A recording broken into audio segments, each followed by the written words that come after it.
احسان نہیں لینا چاہتی تھی۔ اس نے کہا پاگل ہو گئی ہو کیا؟ نہیں چاہیے مجھے یہ، بس تم اپنے آپ کو سنبھالو۔ میری دوست چلی گئی۔ میں نے اس کے سامنے کچھ گولیاں ایک ساتھ کھا لی تھی رات کو، پھر میں نے گولیاں کھا لی۔ 2 دن سے میں نے کھانا نہیں کھایا تھا۔ میں باہر نکلی تو میری طبیعت خراب ہو گئی اور میں بے ہوش ہو گئی۔ جب مجھے ہوش آیا تو میں اپنے کمرے میں تھی۔ مجھے پتا چل گیا کہ شاید میں بے ہوش ہو گئی تھی کیونکہ میں نے کھانا نہیں کھایا تھا۔ چلو اب تو میرے گھر والوں کو مجھ پہ تھوڑا رحم آ جائے گا، کیونکہ میری طبیعت اتنی بری ہو گئی تھی کہ میں اپنے ہوش و حواس سے ہی بیگانی ہو گئی تھی۔ لیکن جیسے ہی میری امی کمرے میں آئی، انہوں نے میرے منہ پہ رکھ کے تھپڑ مارا۔ میں حیران رہ گئی کہ میں بستر پر پڑی تھی، میری حالت ابھی بھی غیر تھی۔ انہوں نے یہ کیا کیا؟ انہوں نے کہا بے شرم، تجھے شرم نہیں آتی؟ یہ کون سے باہر کے ملک سے تو نے گولیاں منگوائی ہیں؟ کس قسم کی گولیاں ہیں یہ جن کو تو کھا رہی ہے اور انہی کی وجہ سے تیرا یہ حال ہوا ہے؟ اس کا مطلب کہ تیرے ارادے کچھ اور ہیں، تو یہ جان بوجھ کے سب کو اپنا آپ دکھا رہی ہے، بتانا چاہتی ہے کہ تیرے پاس بہت زیادہ مال ہے۔ میں بڑی موٹی تازی لڑکی ہوں، شرم نہیں آتی تجھے یہ سب کرتے ہوئے؟ تجھ سے مجھے یہ امید نہیں تھی، کچھ بھی کیا ہوتا پر یہ سب نہیں کرنا چاہیے تھا۔ اب تو میں امی کی طرف دیکھ بھی نہیں رہی تھی، بس سسک سسک کر رو رہی تھی۔ امی نے وہ گولیاں باتھ روم میں پھینک دیں اور اوپر سے پانی پھینک دیا۔ انہوں نے کہا کہ آئندہ تو نے اگر اس طرح کی حرکت کی تو کسی رنڈوے 4 بچے کے باپ سے تیری شادی کروا دوں گی، پھر سنبھالتی رہنا غیروں کے بچے۔ 2 ہفتے تک پورے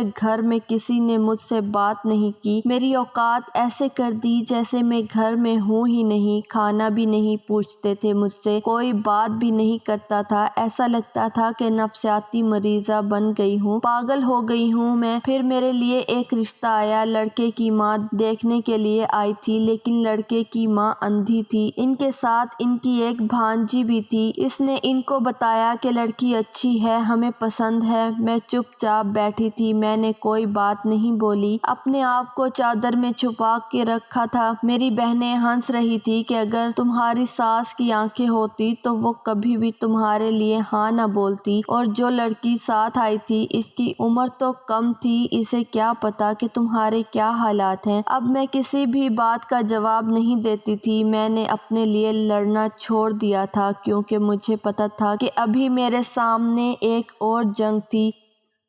میرے شوہر نے بھی مجھے باتیں سنانی تھی، اس نے بھی کہنا تھا کہ تمہاری پہلے شادی ہوئی ہے، کیا تم بچوں کو دودھ پلاتی رہی ہو یا تمہارے کوئی بچے پیدا ہوئے ہیں؟ مجھے یہ سب کچھ سننے کی عادت ہو گئی تھی۔ جب میری شادی کی تیاریاں ہو رہی تھی تو میرے لیے کپڑے بن کر آ رہے تھے۔ میری ساس بہت اچھی تھی، بہت پیار سے بات کرتی تھی۔ انہوں نے کہا کہ کپڑے پہن کے ایک دفعہ دیکھ لو۔ میری بہن کے منہ سے نکل گیا، اس نے کہا ابھی تو شاید پورے آ ہی جائیں، لیکن بعد میں تو کھلے کروانے ہی پڑیں گے، شاید 1-2 ہفتے بعد ہی کھلے کروانے پڑیں۔ میری ساس نے کہا کہ ایسی باتیں کیوں کر رہی ہو، ضرور مذاق کر رہی ہو، لیکن ہونے والی دلہن کے ساتھ ایسا مذاق نہیں کرتے، ہونے والی دلہن پہ اللہ کا بڑا کرم ہو رہا ہوتا ہے، اس کی شادی ہو رہی ہوتی ہے، جب وہ رخصت ہوتی ہے، جب وہ اپنے گھر میں قدم رکھتی ہے، اس ٹائم وہ جو بھی دعا کرے پوری ہو جاتی ہے، اس کا دل مت دکھاؤ۔ میں نے اپنی ساس کی طرف دیکھا تو میں حیران ہو گئی، میری بہن کی شکل ایسی بن گئی جیسے اس کی بے عزتی ہو گئی ہو۔ پہلی دفعہ ایسا لگا کسی نے میرا ساتھ دیا ہے، لیکن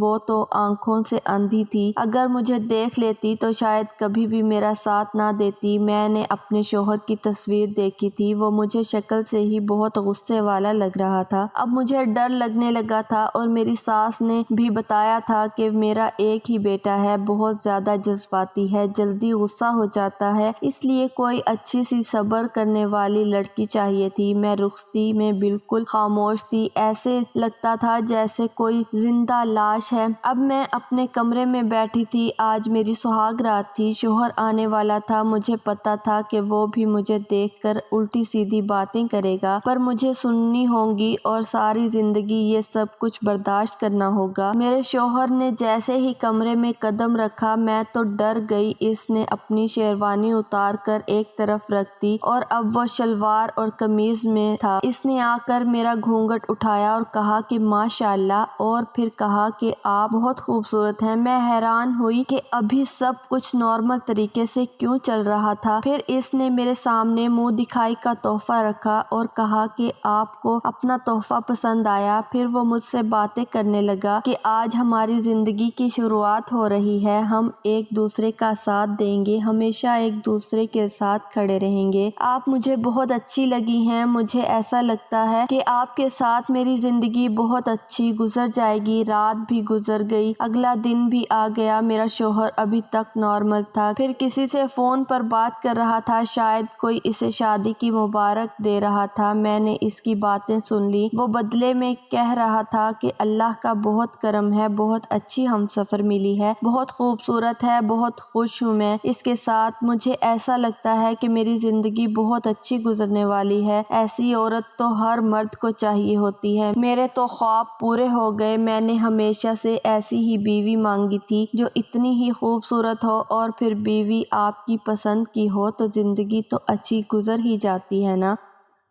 میں حیران ہوئی کہ میں اس کی پسند کی ہوں اور اس کو ایسی بیوی چاہیے تھی۔ شادی کے 3 دن بعد میری امی نے ہم لوگوں کی دعوت رکھی۔ میں اپنے شوہر کے ساتھ گھر میں داخل ہوئی تو میری امی نے فوراً مجھ سے پوچھا یہ کیسے کپڑے پہن رکھے ہیں، اوپر کوئی بڑا دوپٹہ کرنا تھا۔ میں نے کہا کہ اس کی ضرورت نہیں ہے، جو دوپٹہ ہے سوٹ کے ساتھ تھا وہ میں نے اچھے طریقے سے کیا ہوا ہے اور میرے شوہر کو ایسے ہی پسند ہے۔ امی نے مجھے حیران ہو کر دیکھا۔ انہوں نے کہا کہ تیرا شوہر تجھے 1 ہفتے میں واپس چھوڑ دے گا۔ میں نے کہا کہ 1 ہفتے میں کیا، پوری زندگی بھی نہیں چھوڑے گا۔ میرے شوہر نے میری امی کو دیکھا تو کہا کہ کیا بات ہے آنٹی، کوئی پریشانی ہے؟ انہوں نے کہا کہ نہیں بیٹا، ہم کھانا کھانے بیٹھے تو میری باقی بہنیں بھی موجود تھیں۔ میرے شوہر نے ان کے سامنے میری بہت تعریفیں کی۔ اس نے کہا کہ جب سے فرحین میری زندگی میں آئی ہے میری تو زندگی مکمل